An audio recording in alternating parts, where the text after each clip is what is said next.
special effects can transport us into outer space. But images like these take weeks to produce. So how could similar effects be achieved live on stage? Well, that's the problem which has been facing the producers of a new futuristic science fiction musical which has just opened in the West End of London. 8 times a week, this theatre and the occupants of its 2,000 seats have to be transported into deep space.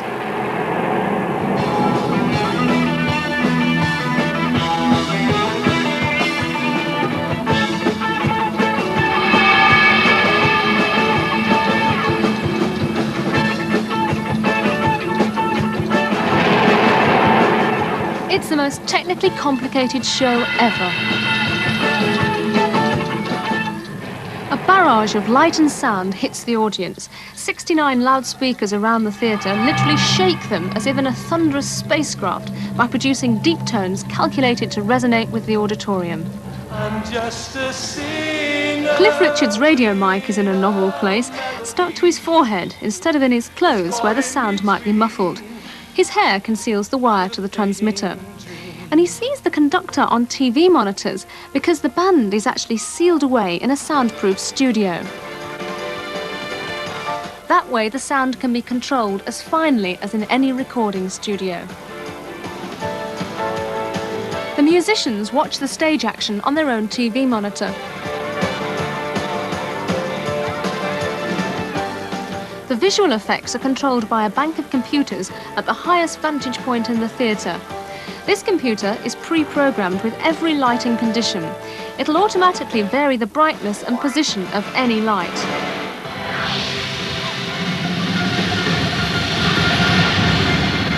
An array of laser beams is fired on command from a second computer.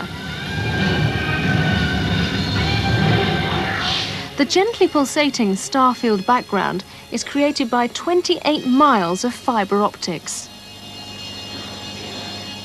A floating, spacey feel is achieved by virtually every piece of the set being a hydraulically controlled moving platform.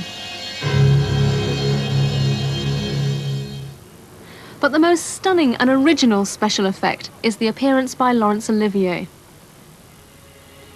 He plays a godlike character whose benign face has to appear magically from inside a huge sphere lowered over the actors. The head is 13 feet high and in perfect 3 dimensions. Stand before me on the sign of infinity, all you of the earth. Throughout the universe, there is order. I thought it was like a hologram at first, and it just looks real. It's so large, it's much larger than I imagined it. And the mouth, the way the mouth and the eyes move, I think it's very good. I have no idea how it's done. No idea at all. Some sort of reflection, but no idea at all. I don't really want to know. Well, that lady will have to nip into the kitchen now. Cliff isn't playing a scene with a huge moving hologram. That's still technically too complex. So what is the head? I am what I am. It's actually a huge robotic head, full of motors changing its shape with the words and expression. In fact, it's pure white, and the talking image comes from a special projector in the circle. Alongside the film's soundtrack is a control track that tells the motors in the head when to move. Sir Laurence was originally filmed through a specially shaped lens, so that the projected image looks sharp and convincing when wrapped around the surface of the model. Are you willing to accept the consequences? I mean, it's all computerized and it has to be sunk up so well.